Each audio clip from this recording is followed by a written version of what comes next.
Assalamualaikum warahmatullahi wabarakatuh. Bismillahirrahmanirrahim. Alhamdulillahi rabbil alamin. Wassalatu wassalamu ala sayyidina Muhammadin wa ala alihi wa sahbihi ajma'in. Allahumma inna nastahdika li arsyadi amrina wa zidna ilman yanfa'una.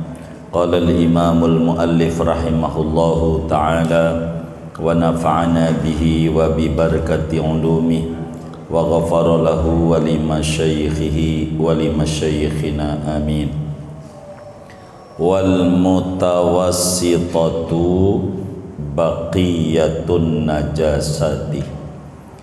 Adapun najis mutawassitah, halaman berapa itu ya? 43 paling atas. Wal mutawassitatu, adapun najis mutawassitah, baqiyatun najasati, yaitu setinggalnya najis. Wa yathuru mahalluha bijarayanil ma'i alaihi marratan wahidatan, dan bisa suci oleh tempatnya najis mutawassitah dengan mengalirkan air atas tempat itu satu kali. Illam yakun lin najasati jirmun, jika tidak ada bagi najis itu bendanya, wala ta'mun, dan tidak ada rasa, wala launun, dan tidak ada warna, wala raihatun, dan tidak ada bau. Fa in kana laha syai'un min hadhil awsafi, maka jika ada bagi najis itu sesuatu dari ini sifat-sifat, fala yathuru mahalluha hatta yazula dzalikal wasfu, maka tidak suci oleh tempatnya najis mutawassitah sehingga hilang oleh itu sifat. Wa yu'fa 'anil launi wahdahu, dan dimaafkan daripada warna saja. Wa 'anir rihi wahdahu, dan dari bau saja. Idza asura zawaluhu, apabila sulit oleh hilangnya bau atau warna. Walau tawaqqafa zawalun najasati ala sabunin aw ghairihi wajaba isti'maluhu. Andai membutuhkan oleh hilangnya najis atas sabun atau seumpamanya sabun, maka wajib oleh menggunakan sabun au ghairihi, menggunakan sabun. Wa yu'fa 'anin najasati wallahu a'lam bissawab. Segini. Bapak Ibu saudara-saudara sekalian, malam hari ini kajian kita akan membahas tentang najis mutawassitah dan cara menghilangkannya. Sebagaimana dijelaskan pada pertemuan yang lalu, bahwa najis itu bila ditinjau dari sisi ribet atau tidaknya cara membersihkannya, terbagi tiga. Ada namanya najis mukhaffafah, dan sudah diterangkan apa dan cara membersihkannya. Kedua, ada najis mughalladzah, dan sudah diterangkan najis mughalladzah dan cara membersihkannya. Ketiga, najis mutawassitah, pertengahan. Sebutan ini adalah ijtihad dari ulama. Sebutan ini buah pemikiran dari peneliti hukum, dari apa yang Nabi sabdakan terkait membersihkan najis, sehingga muncul 3 pembagian. Ada najis itu mukhaffafah ringan, ada najis itu mughalladhah berat. 2 ini udah kita kaji pertemuan yang lalu. Dan yang ketiga ada najis mutawassithah. Disebut dengan istilah mutawassithah oleh karena cara membersihkannya ringan kagak, ribet berat kagak. Ringan enggak, berat enggak. Enggak ringan, enggak berat tuh disebut tawassut, pertengahan. Maka dalam bahasa bola disebut wasit. Apa tuh wasit? Orang yang di tengah-tengah, memihak sini kagak, memihak sini kagak. Itu wasit namanya. Begitu wasit. Mutawassithah najisnya namanya. Apa itu najis mutawassithah? Unsurnya, bila kita telah paham unsurnya najis mukhaffafah, bila kita telah paham unsurnya najis mughalladhah, lalu apa itu najis mutawassithah? Kata yai kita, wal mutawassithatu baqiyatun najasati. Najis mutawassithah itu adalah di luar najis mukhaffafah dan najis mughalladhah. Di mana najis mukhaffafah adalah kencing daripada bayi laki-laki umurnya di bawah 2 tahun dan belum makan apa-apa selain ASI sebagai nutrisi dia. Bila najis mughalladhah adalah najis anjing, babi dan turunannya, di luar itu najis namanya mutawassithah. Contoh kencing gitu, kencing secara umum, tinja, najis mutawassithah.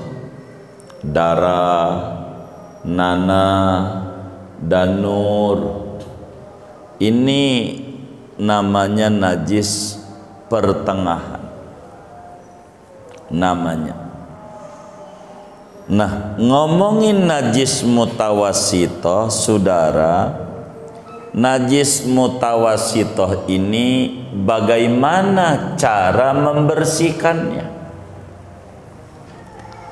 Untuk najis mutawassithah, bila diteliti, najis mutawassithah ini ada 2 unsur, 2 bagian. Ada namanya najis hukmiyah. Najis mutawassithah tuh ada namanya najis hukmiyah. Yang kedua ada namanya najis ainiyah. Apa itu najis hukmiyah? Najis mutawassithah yang tidak ditemukan unsur najisnya, tapi ada, enggak kelihatan oleh indera kita unsur najisnya, tapi najis, namanya disebut najis mutawasito hukmiyah, hukumnya najis, tapi kita enggak temukan. Untuk menemukan unsur najis itu 4 caranya. Bisa ada bendanya ada tai ayam kelihatan, tuh namanya ketemu tuh bendanya. Itu satu. Kedua, bisa pakai rasa, dijilatin rasa. 3, bisa pakai warna. Keempat, bisa pakai bau. Ada 4. Bila ada unsur ini, cara menemukan ini berarti bukan hukmiyah, ainiyah namanya. Jadi apa tuh najis ainiyah? Najis yang ditemukan unsur najisnya, baik itu bendanya atau rasanya atau warnanya atau baunya. Najis tuh. Jadi najis ini macam-macam, saudara. Jadi najis mutawasito ada yang hukmiyah, ada yang ainiyah. Ain itu benda, ditemukan bendanya. Hukmiyah itu tidak ditemukan bendanya, tapi kita hukumi najis. Ini biar gampang, kita ambil contoh untuk menuju hukmiyah. Sarung kita kena kencing dikit, Pak. Kena kencing dikit, kita yakin orang kita tahu kena kencing. Karena kencing dikit udah kering di sarung nih, di sarung ini ada kencing dikit, udah kering dikit. Ini nih bendanya nggak ada, karena dikit, dijilat juga nggak ada rasa-rasa, rasa jengkol kira-kira gitu, nggak ada. Warna nggak ada warna, bau nggak ada, tapi kita yakin ini sarung ada najisnya. Ini dalam kacamata agama disebut najis hukmiyah. Dalam kacamata agama namanya najis hukmiyah. Bendanya nggak ada, rasa nggak ada, warna nggak ada, bau nggak ada, tapi kita yakin ini nih najis. Wong tahu kita kena kencing dikit cipratan, ini nih namanya najis hukmiyah. Hukmiyah. Tapi kalau ada tai ayam, kelihatan tuh tai ayamnya, itu namanya najis ainiyah, bendanya ada. Kita buang tai ayamnya, udah kita angkat, kita endusin, bau. Ini juga najis ainiyah, bau. Begitu, bau. Begitu. Jadi najis itu kalau masih diketemukan oleh panca indera namanya najis ainiyah. Kalau panca indera kita enggak ketemu namanya najis hukmiyah. Kenapa kita harus kemari-mari paparannya? Karena cara membersihkan najis mutawasitoh enggak langsung ajarannya. Dilihat najis mutawasitohnya kategori ainiyah kah, kategori hukmiyah. Kok bisa begitu? Sebab beda cara, begitu, beda aturan, begitu. Enggak boleh kita digeneralisir. Dalam bahasa agama, itlaqul hukmi fi maqamit tafsil khata'un. Mengeneralisir hukum padahal kudu diperinci dengan detil, itu salah. Namanya membabi buta, salah. Ibarat ada koruptor begitu, dilihat kok banyak muslim yang korupsi, oh berarti muslim itu kerjaannya itu, namanya salah. Mengeneralisir berarti berujung agama Islam itu salah. Itu namanya keliru kalimat begitu. Ini namanya disebut pandangan subjektif, namanya tidak objektif. Ketika dibandingkan di negeri luar, di Amerika begitu, atau di Irlandia Utara yang ribut sama Irlandia Selatan, ada perampokan, ada ini, muslim ora ada di sono, pada ngerampok, ini menjara, berzina, macam-macam begitu, pembantaian. Nah, agamanya Kristen, lalu kita mau simpulin Kristen itu adalah kerjaannya begitu, salah namanya. Jadi harus dibedakan antara ajaran sama orang. Islam sama Muslim itu tidak sama, tidak sama, begitu. Ada Muslim tapi tidak Islami, ada Islam tapi enggak Muslim, begitu. Enggak Muslim, itu begitu. Makanya kata Syekh Mutawalli Asy'arawi, kutemukan muslim di timur banyak tapi Islam dikit. Islam dikit. Ku main ke barat, muslim dikit tapi Islam banyak. Di barat ada kalanya Islam dan muslim menyatu, ada kalanya Islam dan muslim terpisah. Begitu, terpisah.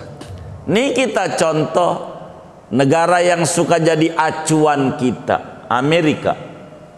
Negeri kita ini banyak acuannya Amerika mulu, Amerika mulu acuannya. Kalau perempuan kerja ngelahirin, cutinya 6 bulan, setengah tahun di rumah aja, gaji nggak dipotong, suruh ngurus anaknya nggak dipotong, 6 bulan nggak kerja ngurusin anak, karena pemerintahnya mendidik anak itu bakal sampel pemimpin ke depan, lu urus bener-bener, pokoknya digaji. Di kita baru ngelahirin sebulan aja udah diteleponin dulu, masuk kagak, begitu. Begitu. Padahal negaranya mayoritasnya, wah iya, tapi tidak Islam. Begitu. Begitu. Mana, waduh kalau contoh banyak, Kanada. Orang mau nyebrang, kita baru diri doang, itu mobil berhenti, silakan nyebrang. Ini namanya Islami. Kalau kita udah begini-begini aja nih, udah begini-begini, masih kagak berhenti juga, begitu. Mana yang kayak begitu orang yang ngaji lagi malam ini, begitu saudara. Jadi muslim banyak tapi Islam dikit, begitu saudara. Itu begitu, orang terkagum-kagum dengan kayak begitu, terkagum-kagum, diatur. Bis umum itu sopir kagak boleh ada pintu. Ini kita supir, nggak ada pintunya dekat kita.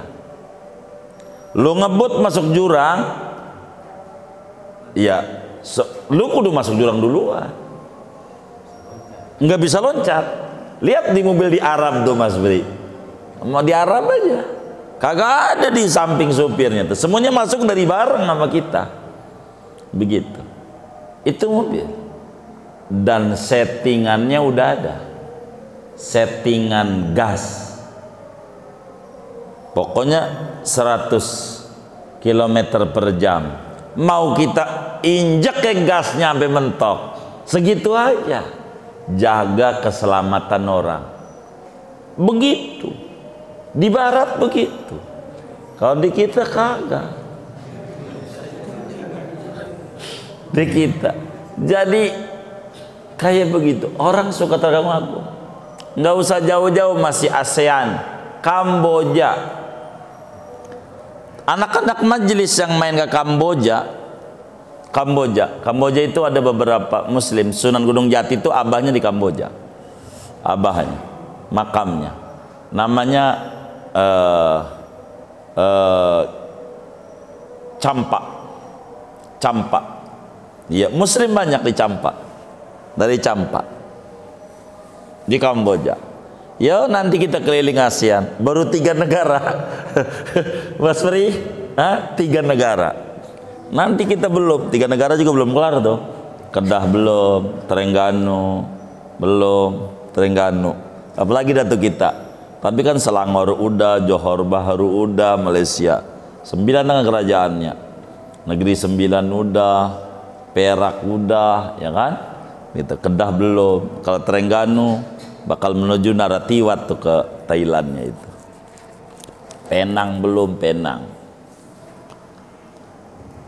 Jadi di Kamboja dompet ketinggalan di tempat toilet umum, sampai seminggu nggak bakal ada yang ngambil. Seminggu nggak bakal ngambil. Enggak. Kenapa? Sebab kalau diambil nanti dia bingung yang punya.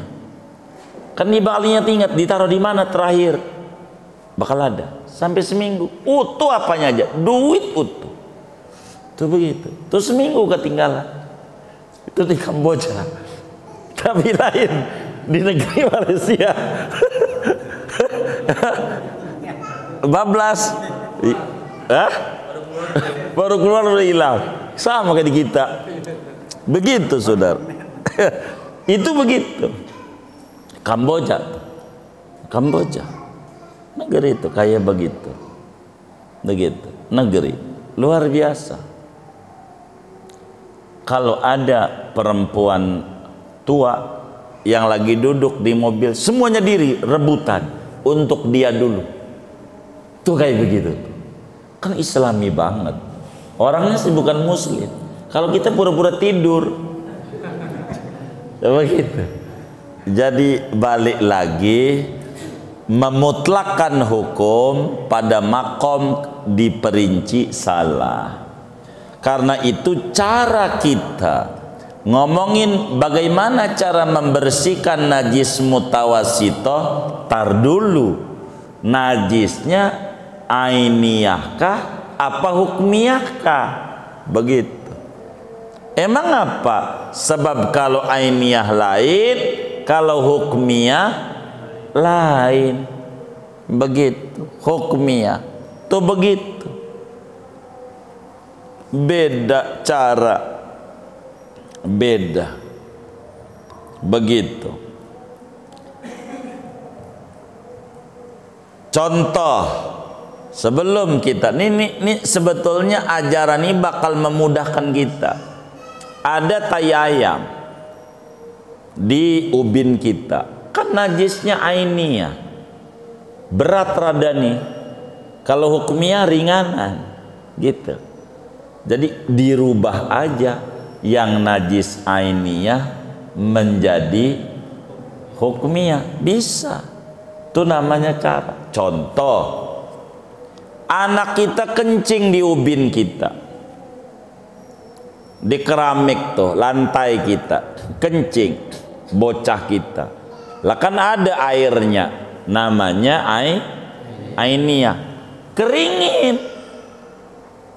keringin apa pakai serbet ke pakai apa ke gitu, udah kering nih, udah kering, udah nggak ada, kipasin pakai kipas angin,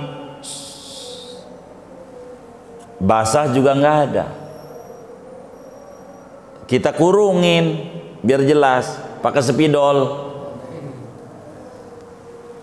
batasin nih tadi tuh ngebersihinnya, berarti ini nih najis hukmiyah, wong enggak ada bendanya, rasa juga enggak ada, warna enggak ada, bau udah enggak ada, tapi bekas ini namanya najis hukmiyah. Ini caranya bagaimana? Kata kitab kita, wayat huru mahalluha bijaroyanil ma'i alaihi marratan wahidatan. Kalau najisnya adalah hukmiyah, cukup membersihkannya dialirin, siram air aja sekali, siram aja jadi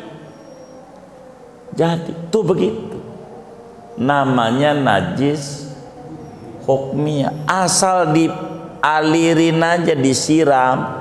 Ini nih kena lantai segini, 2 lantai dah anggap, dua keramik, 2 ubin, siram aja, diguyur sama air, guyur sama air sampai nutup semuanya, udah bersih begitu, enggak repot.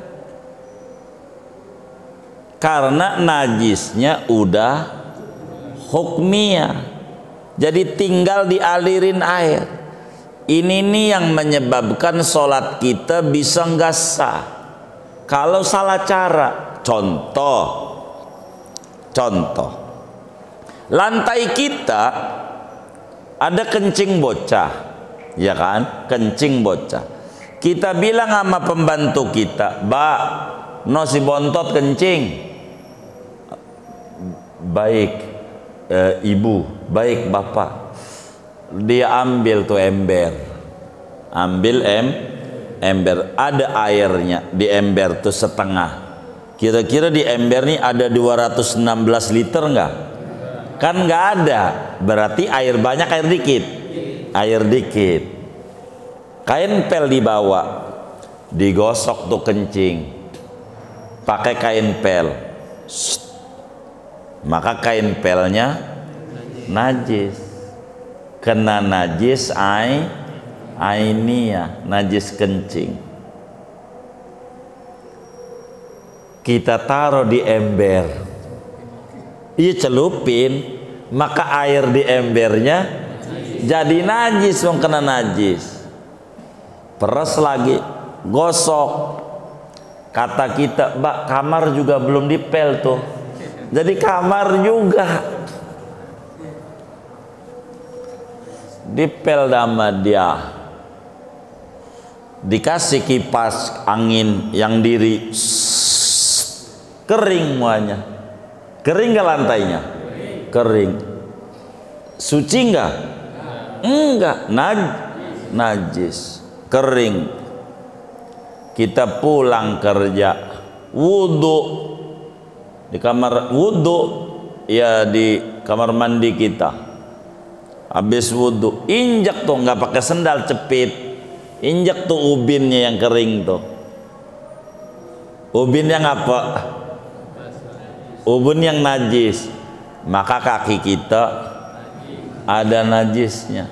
Kita sholat rakaat pertama baca Yasin sampai kelar, rakaat 2 baca tabarok sampai kelar, sampailah kita 4 rakaat tuh sholat zuhur, sholat salam, sampai nangis-nangis kita. Kira-kira sah nggak sholatnya? Tuh enggak. Tuh bisa kayak begitu kita sholat. karena suci dari najis ini syarat sholat. Jangan-jangan kita sholat kayak begitu. Wong kita ini sholat bukannya baru. Kita sholat nih baru apa dari dulu? Dari dulu. Dulu doang apa banget? Banget. Sholat nih dari dulu banget. Kalau satu kali sholat satu cahaya yang kita ambil as-sholatu nurun, sholat itu mengakses cahaya. 100 kali sholat 100 cahaya. Sedang kita dari sholat mulu, kudunya udah bahagia banget. Sebab aqimis sholata lidzikri, dirikan sholat untuk ingat aku, ingat Allah. Ala bidzikrillah tatmainnul qulub, ketahuilah dengan ingat Allah hati tenang.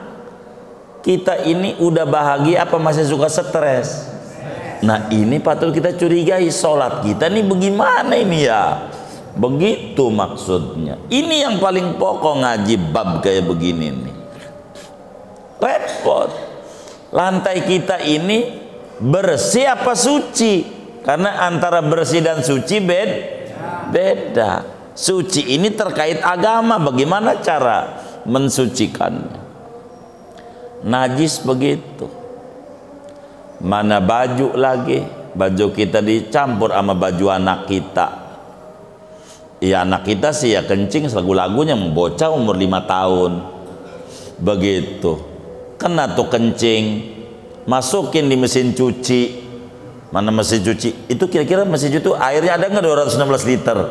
Ya kagak ada ya, berarti air dikit air banyak, air dikit. Taruh nih ini sempak bocah anak kita yang umur 5 tahun, masuk mesin cuci yang ada airnya najis nggak? Najis. Ditambah nih baju kita, sarung kita, masukin lagi, najis nggak? Ini bininya kudu ngaji, kalau enggak kudu diajari. Ini repot nih yang kayak begini nih, cara nyuci najis nih. Ini bisa puyang kita sholat. Kata kita, gua nih sholat dari dulu tapi mumet terus. Ini jangan-jangan ada masalah pada ngurusin najis nih. Ini penting. Begitu penting. Mana baju kita di laundry lagi, mana petugas laundrynya kagak ngaji riyad lagi. Gitu, campur ini campur itu. Orang mabok lah, kena bir lah, kena ini. Ini bagaimana nih ya? Ya begitu dah, puyang dah pikirinnya. Ini ngaji terus apa enggak ya? Puyang ya ibadah tuh. Tuh ibadah tuh begitu. Jadi nggak perlu banyak ibadah tuh, perlu bener. Banyak mau gampang. Bener ini nih. Bener nih. Kita harus belajar ini urusan najis ini. Biar kita bener ibadah. Karena kita ini sholat dari dulu. Tapi puyang kok kagak hilang-hilang. Begitu. Ada masalah ini. Jangan-jangan kita sholat baru menurut kita, belum menurut standar agama, khususnya perangkatnya nih, syarat-syarat sah sholat. Balik lagi, kalau najisnya hukmiyah, yaitu najis yang tidak ada bendanya atau rasanya atau warnanya atau baunya, itu namanya disebut najis hukmiyah. Cara ngebersihinnya dengan mengalirkan air di tempat najis sekali saja sudah cukup. Afdolnya 3 kali biar nyata bersih. 3 kali itu afdol. Begitu. Ibarat air nih, kadang kencing bocang tadi udah dikeringin, siram, ntar siram lagi 3 kali. Namanya disebut afdol. Tapi sekali aja sudah memadai. Begitu. Namun Bila mana najis itu kategorinya najis ainiyah, ada ciri-ciri najisnya, apakah ada bendanya yang kelihatan oleh mata, ataukah ada baunya yang kecium oleh hidung, apakah ada rasanya yang bisa, ataukah ada warnanya kelihatan juga oleh mata warna, begitu. Bila ini maka disebut najis mutawassito aini. Cara ngebersihinnya, kalau najisnya ainiyah, sesudah dihilangkan benda najis, bendanya kudu hilang ciri-ciri tadi, rasa, warna, bau. Kalau bendanya udah diangkat, bendanya, kalau tai ayam dibuang, 3 yang ada kudu hilang, rasa, warna, dan bau. Rasa, warna, dan bau kudu hilang. Kalau udah hilang semuanya, berarti udah suci. Udah suci. Udah suci.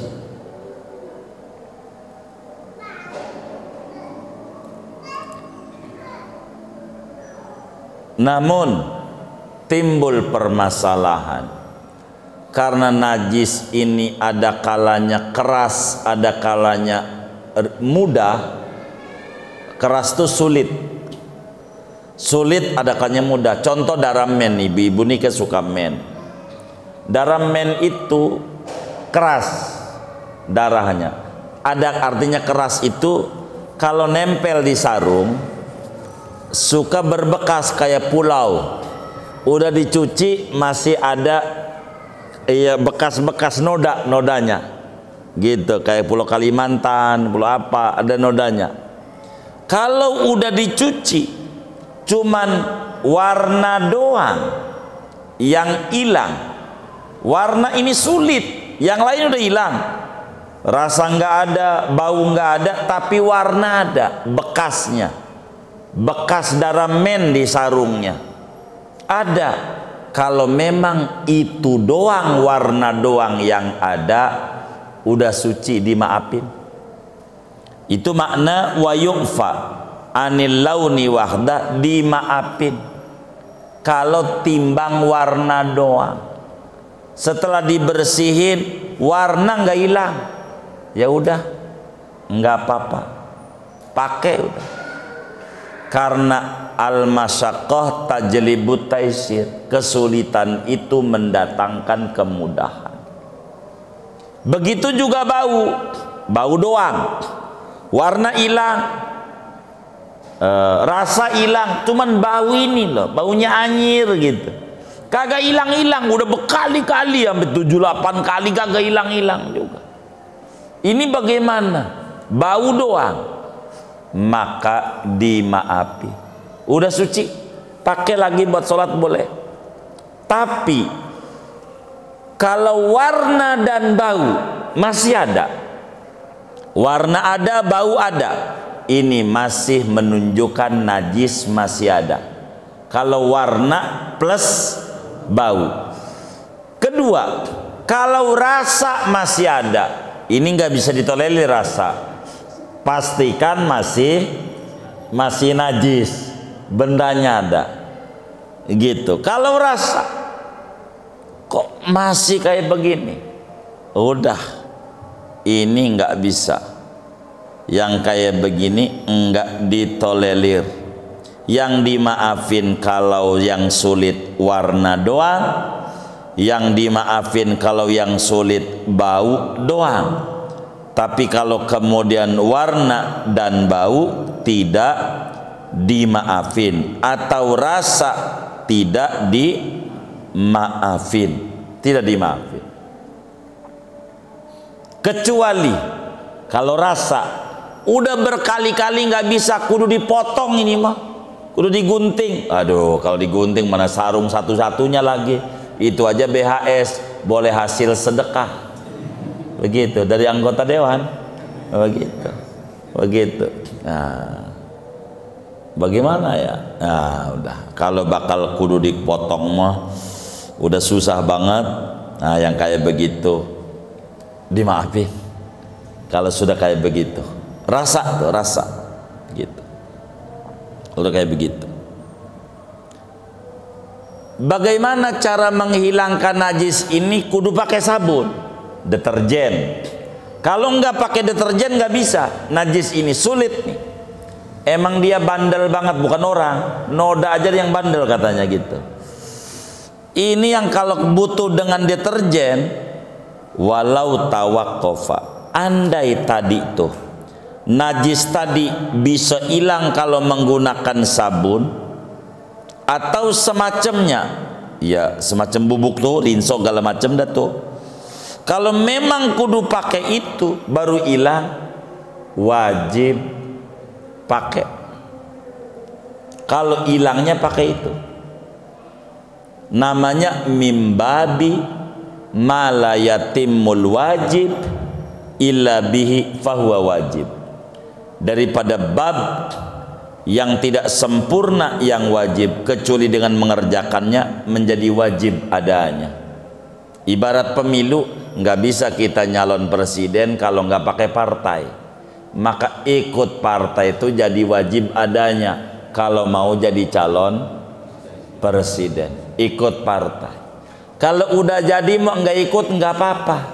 Kalau udah jadi mah, makanya jadi ribut. Kan dapat gua, lo jadi, ngapa lo kagak? Duraka lo, begitu. Jadi ribut mulu, begitu. Yang penting udah jadi, begitu. Itu begitu, saudara. Jangan dicatat. Itu begitu. Jadi kalau menghilangkan najis ini butuh kepada deterjen. Tanpa deterjen nggak bisa, maka kudu pakai deterjen. Kalau memang butuh. Kalau enggak apa-apa. Nyuci sarung dikucek-kucek doang jadi. Kalau saudara bajunya nih nggak najis, kayak kena keringet nih, mohon maaf, baju kita kena keringet, udah dipakai nih 3 hari, keringat, basah kering, dicuci, itu mah enggak ngaruh nyucinya saudara. Mau lagu kayak apa kayak nyucinya, orang barang bersih, tidak najis, cuman kotor doang. Kotor tuh bukan najis, karena kotor doang. Terserah saudara nyucinya, mau pakai rinso, mau pakai apa, enggak ngaruh itu mensuci, kecuali bercampur barang najis, nanti bakal diurai lagi. Ainiyah apa hukmiyah tuh najis. Kita lihat, jadi pembagian najis tuh banyak. Ampe ada najis zahir, ada najis batin. Tuh pembagian najis. Ada najis zahir, najis batin. Ini yang kita bedah ini seluruhnya. Mau dikata hukmiyah ke, ainiyah ke, mutawasitoh, mughalladah, mukhaffafah, ini namanya najis zahir. Uraiannya pada ilmu fikih. Ada najis batin, ngeluh, sombong, riya, ujub. Ini namanya najis batin, kudu dibersihin juga. Najis batin, tapi bukan ilmu fikih. Ini namanya ilmu tasawuf, urusannya sama jiwa gitu, urusannya sama jiwa.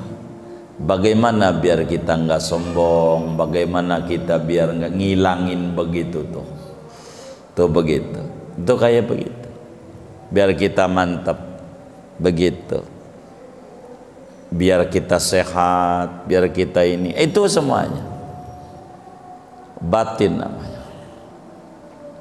Ini kudu dibuang penyakit batin, namanya qalbun marid, hati yang penyakitan. Itu namanya najis batin, enggak tawakal, puyeng dia. Ini namanya najis batin. Ini pembagian pembagian najis. Jadi ada najis zahir, inilah yang kita bedah semua ini. Ada najis batin, disebut najis maknawi. Makanya Nabi bilang najis maknawi ini, innal malaikata la tadkhulu baitan fihi kalbun. Sesungguhnya malaikat pembawa bahagia tidak bakalan masuk di rumah yang ada anjingnya. Kalau rumah itu ada anjingnya, enggak bakalan bahagia. Kata kita, rumah gua enggak ada anjingnya, tapi gua belum bahagia juga, berarti ada anjingnya. Tapi enggak ada. Udah bahagia belum? Belum, berarti ada anjingnya. Karena malaikat pembawa bahagia akan masuk ke rumah yang tidak ada anjingnya. Apa tuh anjing? Dikasih makan banyak melet-melet, dikasih makan dikit melet-melet. Itu anjing. Kalau kita dikasih rezeki banyak ngeluh juga, kasih rezeki dikit ngeluh juga, berarti ada sifat anjingannya. Wajar aja nggak bahagia, berarti ada najis batin. Najis batin. Begitu disebut najis maknawi, secara makna, bukan secara lahir. Begitu, secara lahir itu najis. Dan berbicara najis, habis bahasan kajian kita, nanti najis itu terbagi dua lagi. Ada najis yang dimaafin oleh agama, ada najis yang kagak dimaafin. Tuh nanti unsurnya banyak. Seperti mana kita ambil satu teh manis, ada semut mati masuk kemari.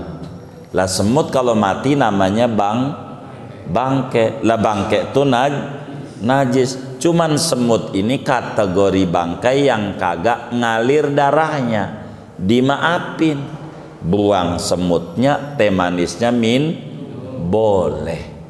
Namanya najis yang dimaafin. Kecuali sengaja-ngaja di meja ada semut mati, teh manis biar ada gurih, ditaruhin. Ini mau kagak dimaafin gara-gara sengaja. Begitu.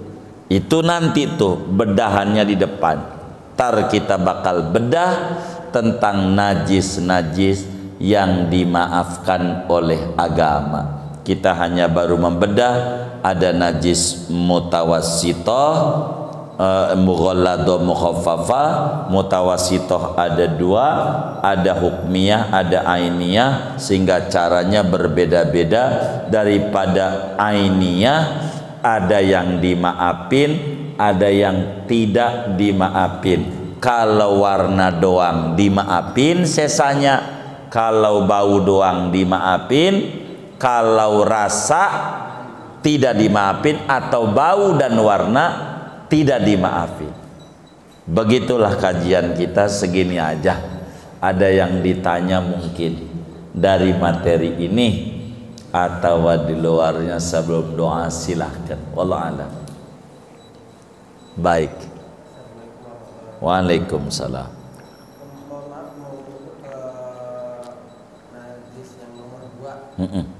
Kan Pak Tugas sempat bilang tidak akan pernah hilang najis jika tidak disertai tanah. Iya betul. Bagaimana kalau kaum non muslim itu kan tidak pernah mencuci najis tersebut. Nah, kita pernah mungkin bersalaman keadaan beliau sedang keringat, atau mungkin pernah bersentuhan, itu bagaimana hukumnya? Tanya Pak Guru. Ada lagi Pak Guru. Terus saat